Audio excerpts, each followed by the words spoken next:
Okay, so I want to talk about what happened 7 years ago today. 7 years ago, um, I didn't do really well with my pulmonary hypertension, and what happened was, um, they put me on a medication called the Uptravi, and it worked for a little bit, and then it started to not work.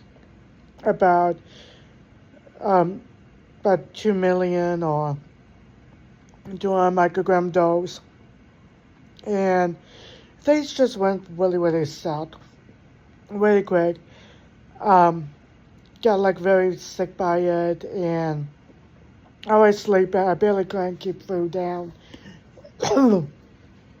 and all that. So basically, it was getting to the point that um, the medication was no longer working. So my cousin from Des Moines came down, and we went swimming, and everything looked good.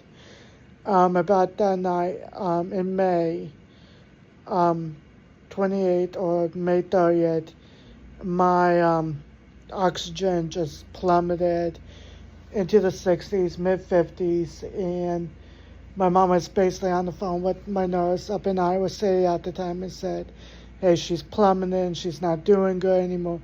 And right then and they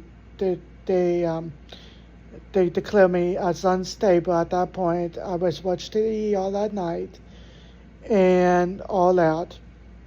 And so I was pretty much very sick at this point, barely couldn't eat.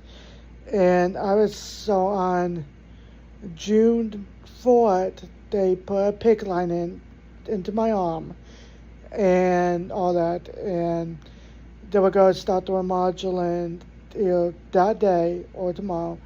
And they started about the next day and lowered me off the Uptravi, which I was on a very high dose at that time. Just couldn't eat still and all that. Couldn't keep food down. When I was titrating from the modulant to Uptravi, of going up on the modulant, going off the Uptravi, and all that. And they thought maybe it was a kidney stone. They checked my kidneys were fine. And I said, it was the Uptravi. I knew it. So the Remodulin started working immediately, and about June 9th, I was already beginning to walk again and coming out. And basically, one time I was out, the nurses come find me, and they're like, "Okay, where'd she go?" And I was one in the corner just hiding, and the nurse was like, "She's right here, just checking everyone out, yeah." So that was about 7 years ago since my downhill happened. You guys have any questions what happened during that process? Let me know in the comments. You guys have a good day. Bye.